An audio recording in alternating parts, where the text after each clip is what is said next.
Leitura 183, Salmos, 136 a 140, Projeto 365, 2 de julho de 2023. Salmos 136. Ao longo deste salmo é repetida a frase porque a sua benignidade é para sempre.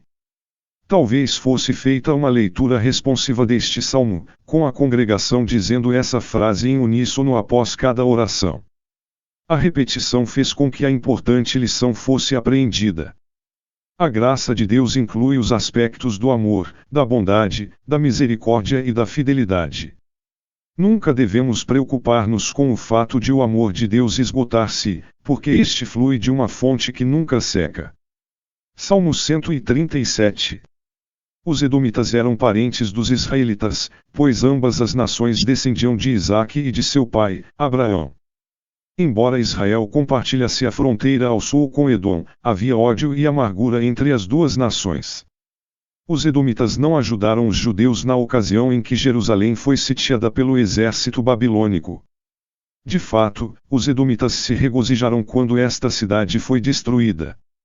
Deus destruiu os caldeus por sua orgulhosa investida contra Deus e seu reino. Os medos e os persas destruíram a Babilônia em 539 a.C. Muitos israelitas que foram oprimidos viveram para ver a vitória de Deus. A frase sobre os filhos dos caldeus é severa porque o salmista clamava por juízo: feliz aquele que te retribuir consoante nos fizeste a nós. Salmo 138. Os deuses aqui mencionados podem ser os anjos ou os reis e deuses das nações pagãs. Seja como for, Deus é supremo no céu e na terra. As ações de graças devem fazer parte de nosso louvor a Deus. É um tema comum nos Salmos. Quando louvamos a Deus pelas bênçãos materiais e espirituais, devemos também agradecer-lhe pelas orações respondidas. Lembre-se de quando você pediu a Deus proteção, forças, conforto, paciência, amor ou por outras necessidades especiais, e Ele as supriu.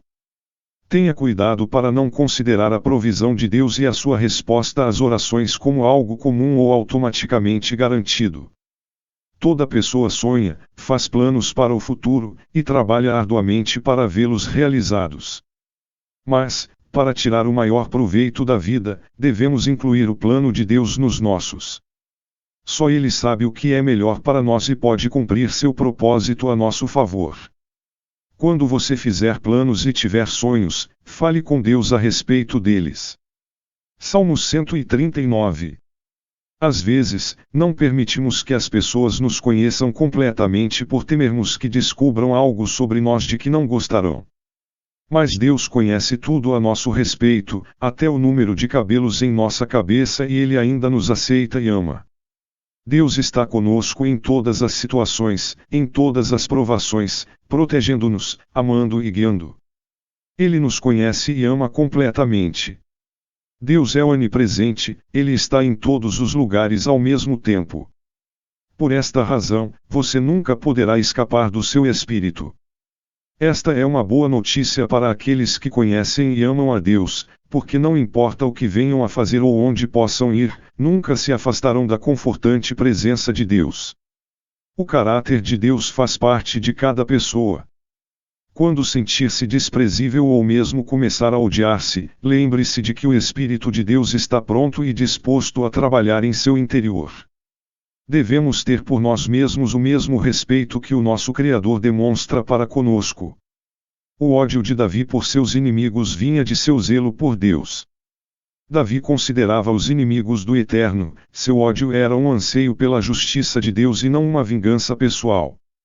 É admissível sentirmos-nos irados com as pessoas que odeiam a Deus.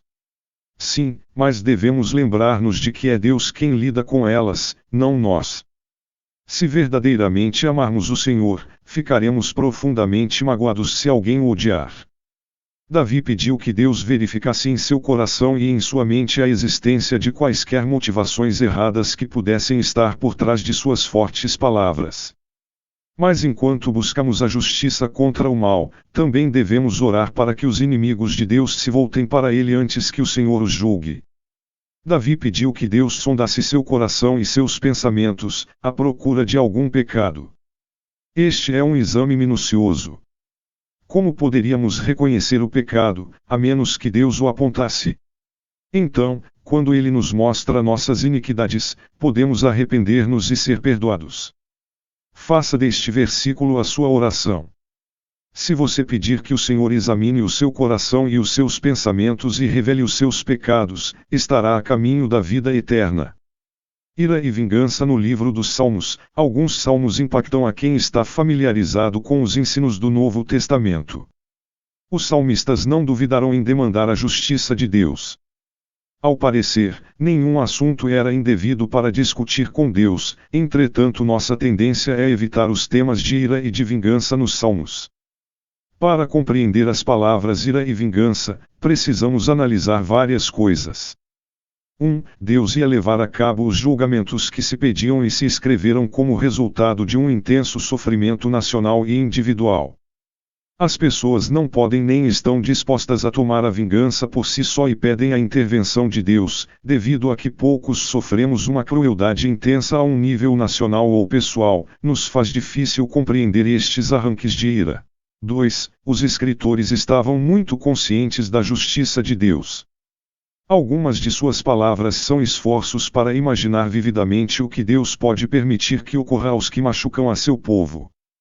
3. Se nos atrevêssemos a escrever nossos pensamentos quando nos atacam com injustiça ou quando sofremos a crueldade, surpreenderíamos-nos de nosso desejo de vingança e de tudo o que temos em comum com estes homens da antiguidade. Os salmistas não tinham o mandato de Jesus de orar pelos inimigos, mas começaram pelo bom caminho. Temos a provocação de devolver bem por mal, mas até que não respondamos a esta provocação, não saberemos quanto necessitamos da ajuda de Deus para perdoar a outros. 4. Existe um paralelo útil entre os salmos de ira e os salmos de vingança. Os salmos de ira são intensos e gráficos, não obstante estão dirigidos a Deus. Lhe diz de uma maneira livre quão decepcionante é quando lhe dá as costas a seu povo ou atua com muita lentidão. Mas embora estes pensamentos e sentimentos se expressaram com sinceridade, sabemos pelos mesmos salmos que a estes sentimentos passageiros seguiu uma confiança renovada na fidelidade de Deus.